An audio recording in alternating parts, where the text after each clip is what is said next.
Bonjour à tous, c'est Edjawan. Aujourd'hui, on se retrouve pour parler des mises à jour de la suite Adobe. Ils ont fait des mises à jour, on va dire, importantes pour les vidéastes, pas trop dans le reste. Donc voilà, donc leur mise à jour principale, c'est qu'ils ont fait en sorte que les cartes graphiques Nvidia soient mieux compatibles. Les résultats, en gros, il y a un gain de temps. Ils ont dit à peu près le temps réduit jusqu'à x5, comparé par exemple au CPU quoi. Alors moi ça m'a étonné un peu parce que déjà quand on va dans les logiciels genre After Effects, Media Encoder ou Premiere Pro, on peut choisir si on fait le rendu sur le CPU, donc ils mettent le logiciel, le Mercury, quelque chose comme ça, ou accélération coup d'accord. Et coup d'accord, donc c'est déjà les cœurs des cartes graphiques Nvidia, donc c'est vrai que j'ai pas compris justement, j'ai pas compris ça parce que il y avait déjà une accélération sur les coups d'accord, donc ça voudrait dire qu'en gros, parce que là en gros ils sont en train de dire que grâce à ça, ils utilisent vraiment que le GPU, donc ça veut dire que ça n'utilisait pas forcément que ça, donc ça voudrait dire que sur le truc d'avant, ça utilisait encore aussi le processeur et pas forcément que la carte graphique, donc c'est vrai que c'est un petit peu bizarre justement, ça m'a un peu tenu ça, donc si c'est vraiment vrai que maintenant ça utilise que la carte graphique, je trouve que ça crée un peu parce que ça fait dire que c'est les derniers à faire ça, quoi, parce que tous les logiciels, peu importe pour qu'on l'utilise, peuvent déjà utiliser le GPU, quoi. Donc avant c'était les logiciels d'avant, c'était que le processeur, mais maintenant c'était tout ça au départ, donc s'il faut attendre 2020 pour ça alors que les autres étaient déjà là au moins depuis plusieurs années, ça gère toujours pas le multi-GPU normalement. Donc ça aussi, c'est un peu dommage parce que souvent quand on travaille dans la vidéo à un niveau assez élevé, soit on a une grosse carte graphique énorme, soit on en met plusieurs. On fait souvent, ou même des fois on va avoir plusieurs grosses, on peut avoir plusieurs de trop de gamme. Voilà, donc c'est-à-dire que si ça prend pas les SLI, donc c'est un peu dommage parce que en fait, en gros, à cause de ça, si on va passer énormément de temps rendu, ça voudrait dire que notre machine de travail, si on s'amuse à faire un SLI, par exemple, pour d'autres logiciels qu'ils utilisent, par exemple, pour faire des rendus 3D, comme sur V-Ray, Octane, Blender, n'importe quoi, le problème, c'est qu'en général, beaucoup font des SLI, c'est ce qui marche le mieux. Mais si on fait un SLI, s'ils n'ont pas pris que d'une carte haut de gamme, le problème, c'est que pour un Premiere Pro, vous n'utilisez qu'une seule carte, donc si c'est un SLI de carte, on va dire, d'entrée de gamme, ça n'aura pas du tout l'effet, ça va prendre énormément de temps et peut-être le processeur ira même plus vite, quoi.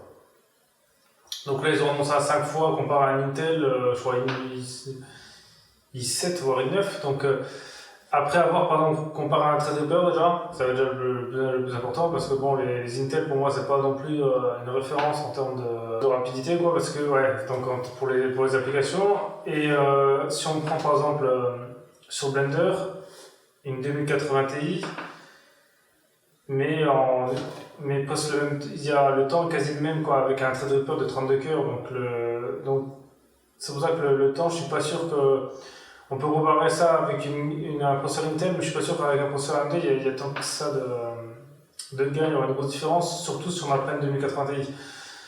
Donc c'est pas à voir vraiment si ça marche, donc ça moi je testerai, on verra ça, ce que ça en est. Après voilà, après il faut voir aussi le nombre de RAM qu'il faut, est-ce que ça prend en compte encore la RAM, parce que justement c'était bien d'avoir beaucoup de RAM pour le rendu, ça aidait un peu. Donc à voir tout ce qu'il y a à prendre en compte. Et puis c'est dommage toujours qu'ils prennent pas le choix de multi-GPU parce qu'à cause de ça, en fait, ça fait un peu comme Houdini, quoi. Houdini, c'est un peu pareil, ils prennent pas le multi-GPU dans leur moteur de rendu à eux. Donc ça oblige à quoi qu'il y ait une grosse carte graphique minimum si on va pas mettre énormément de temps, quoi. Après, il y a d'autres petites mises à jour sur Premiere, par exemple, ils prennent le format ProRes en compte. Donc ça, c'est pour ceux qui utilisent, ça peut être intéressant. Aussi des nouveaux formats qui sont sur Adobe Edition. En photo, vidéo, en photo, Lightroom, il n'y a pas grand chose qui change, hein. Quand on voit, c'est des petites améliorations, par exemple, on peut réinitialiser ou pas les paramètres après chaque dès qu'on fait, on retouche une photo. Par exemple, si on regarde, je sais pas, on veut par exemple mettre une sorte de filtre bleu derrière, il demande si on peut le réinitialiser, choses comme ça, il y a des petits trucs comme ça qui se changent, mais c'est quasi rien, donc ça c'est un peu dommage. Je pense que pour la photo, on dirait qu'ils ont l'air d'être un peu au bout, parce que c'est vrai qu'entre le là, par exemple, les trous de nouvelle génération et l'ancien, le 5.7.1, il y a la différence, à part le fait qu'il y a la correction de voile et la texture en plus, il y a rien du tout, donc c'est un peu dommage. Photoshop, bon, là, si ça a pas mal évolué l'année dernière, mais après, sinon, pour After Effects, tout ça, il y a des petites nouveautés, mais il n'y a rien de transcendant. Bon, c'est ça qui est un peu dommage, c'est eux, ils sont un peu lents, je trouve, à faire leurs mises à jour comparé à certains d'autres logiciels. Je trouve les mises à jour sont pas assez, il n'y en a pas assez chaque année, quoi. C'est dommage certaines sont bien, mais des fois, vu que, en fait, le problème, c'est que vu que maintenant, c'est plus par année, c'est par abonnement, bah, je pense que déjà, eux, ils se sont dit, bon, bah, ça sert à rien de se donner à fond pour faire tout le temps des mises à jour, parce qu'avant, quand il y avait une nouvelle version qui sortait, les gens, vu qu'il y avait des vraies nouveautés, là ça valait le coup de l'acheter. Là, les gens disaient, bon, on va l'acheter.